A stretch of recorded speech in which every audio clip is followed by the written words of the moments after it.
So let's focus on idea number 2 on the inclusive learning blueprint for schools. So number 2 says, do all teachers know how to make their lessons inclusive and why doing so is important? So I don't believe that there are many, if any, teachers who don't want to make their curriculum inclusive and accessible for all.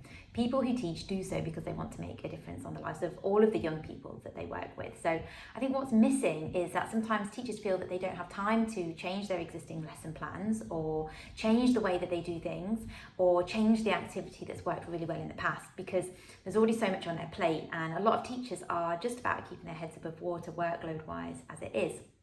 So the shift here is not to consider why inclusive teaching and learning is so important for students, because it's really obvious. Of course it is. What I want to increase understanding of here is why inclusive teaching and learning is so important for teachers too.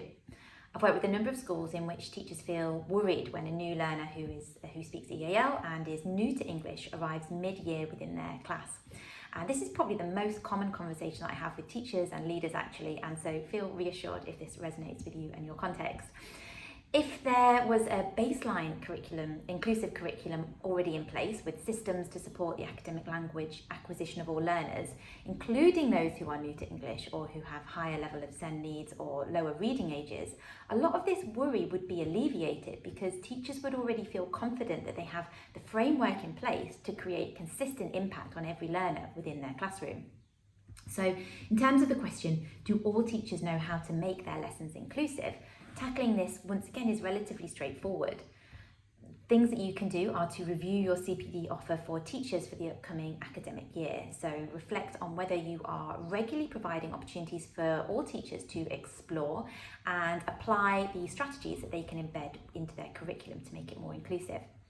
You can do a curriculum audit or conduct some staff voice. Find out how much teachers already know about academic language, how present the teaching and learning of academic language is across your curriculum, and what scaffolding looks like across subjects and year groups at your school. What does scaffolding academic language look like? Because comprehension and application of academic language is one of the first and most crucial keys for practitioners in making their curriculum more accessible for all learners. If you find that there are gaps in confidence or consistency across your school, now's the time to plan how you will address these. You can identify where support is needed and seek support. So either via in-house peer observations, peer-to-peer support such as open door weeks, one-to-one coaching or PLCs, or you can get someone in like myself to deliver inset, a review or a curriculum design workshop, or to work one-to-one with your teachers who need more support with this. So if this was helpful or interesting, it would be great and really helpful for me if you could share or comment or repost. And if you want to discuss any of this in relation to your own context, book in a free consultation via my website, www.ealinclusive.com, or you can email me, anna@ealinclusive.com.